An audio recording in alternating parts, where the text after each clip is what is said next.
Driver said, "I asking for tip. Tip for what? Even taxi driver. What are you? What I mean? Tipping for what?"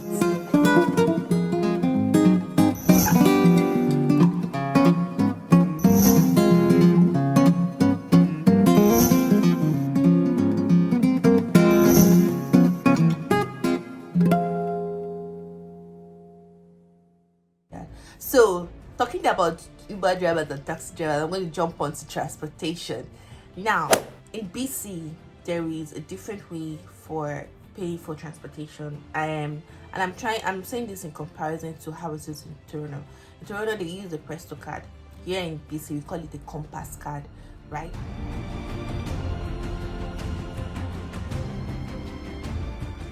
So basically, the Compass card gives you access to through the train station to the bus. You just tap.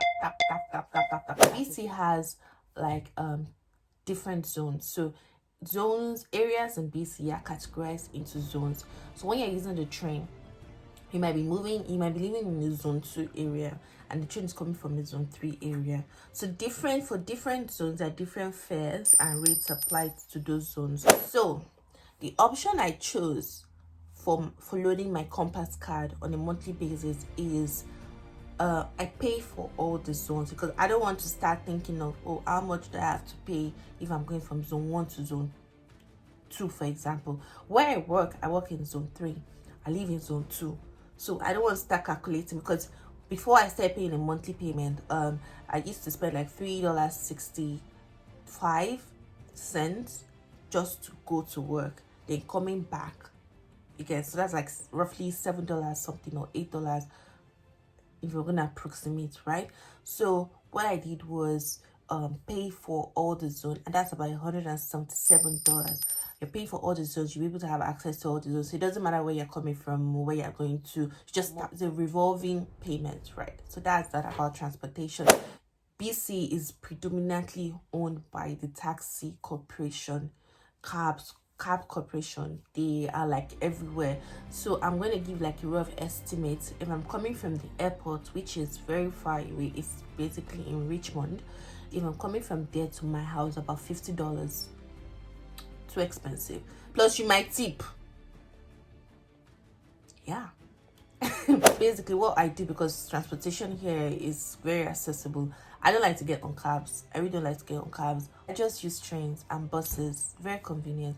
You can walk to the train station if it's 10 minutes away from your house. You can use the bus to get to the train station. I mean, they like comfort here, so it's most times very convenient, right?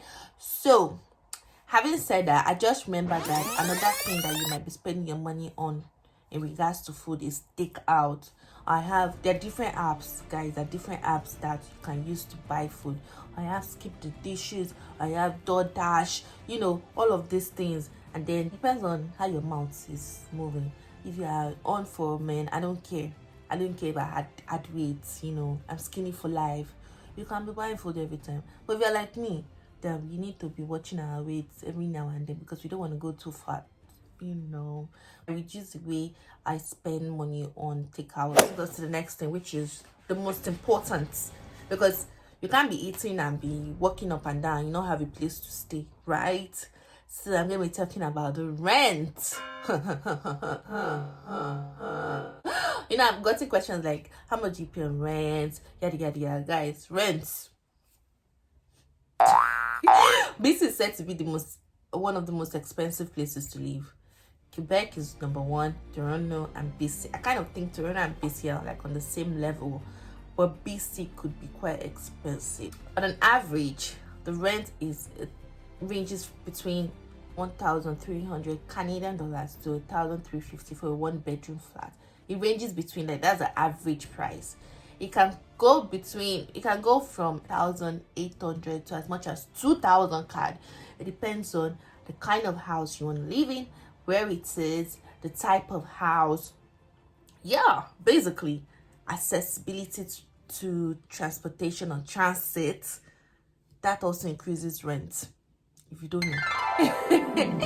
So that also, so if you're coming and you're looking for a 1-bedroom flat and you're coming specifically to British Columbia and you are coming to Vancouver area, My guys, get ready to spend like an average of 1,500 plus bills. Well, 1,500 to 1,700 with bills inclusive for a 1-bedroom flat. Just get ready. Or if you are going to generalize, inclusive of the type of house and all of that, rent ranges between 1,300 to 1,350. Like that's like the average price. It can fluctuate between, but based on statistics, that's an average price for a 1-bedroom flat. I know in Calgary that a 1-bedroom flat can go for as low as 1,100 plus bills inclusive, or 1,200 plus bills inclusive. But here it's just very expensive. And guys, or more, it's very expensive. Wow. Which will now take us to shopping. Now, spoken about shopping for food. Now, speaking about shopping generally for clothes, for shoes, anything you want. You know, household equipment, furniture, and all of that jazz. Very relative. I wouldn't actually give a price to it because this is very relative. It depends on your taste, the kind of clothes you want. Do you want to shop in from thrift stores to save money? Do you want to go into them designer stores? Do you want to go to a designer outlet where they sell designer stuff for an affordable price or reduced price? You know, it really depends. It really depends on your budget and your taste, basically. Then I almost forgot to say something about this, guys. Most houses here are not furnished.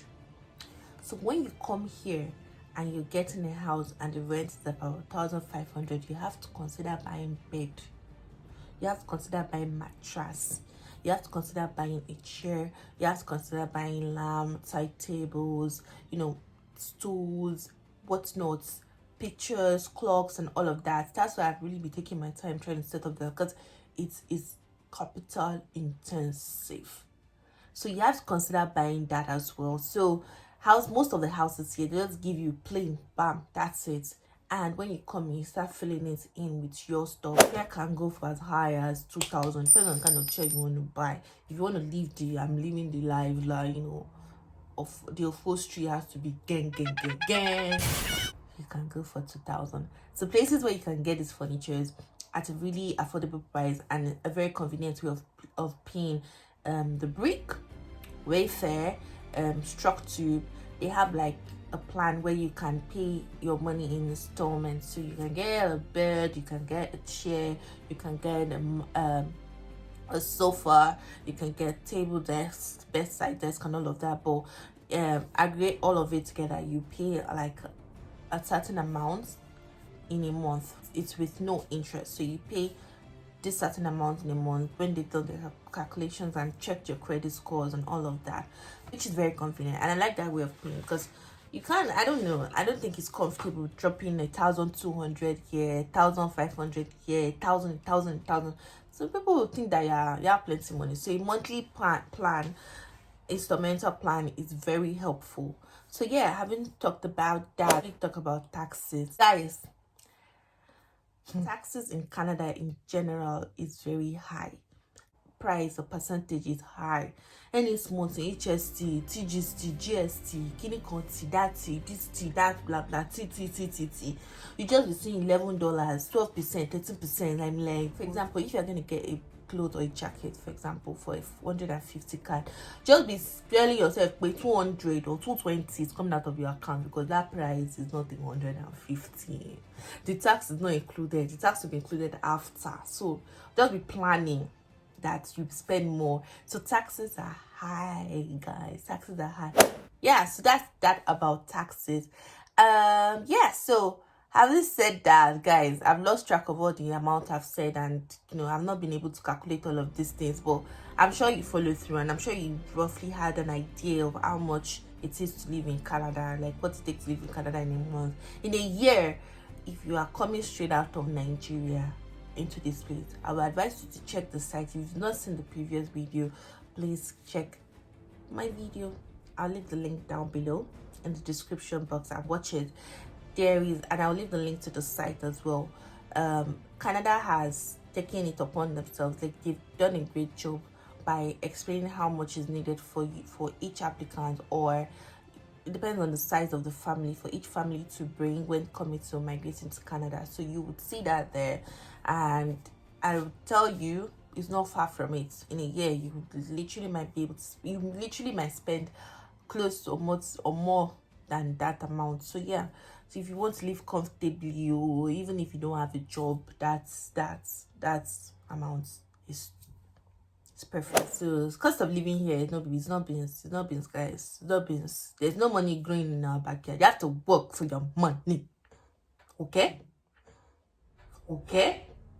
So yeah, so I think I've covered that bit to the best of my knowledge, and I've shared experience on my personal experience basically. So I know some of you guys watching this might be in Canada, some of you guys might have a little more to say to it. So let me know, let's discuss in the comment section down below, guys. Leave your thoughts, like if you've been in Canada before and you are a immigrant, how much did you have to spend in a year, 6 months, 3 months, and cost of living? Where are you? Signify, let's know where you are. I want to know where my watchers and subscribers are, so let me know where you are. So feel free to leave comments down below and let me know what you think. Yes guys, I'll see you in my next video. Okay guys, bye. Subscribe. Yes, subscribe. Why not subscribed? Yes, subscribe. Bye guys.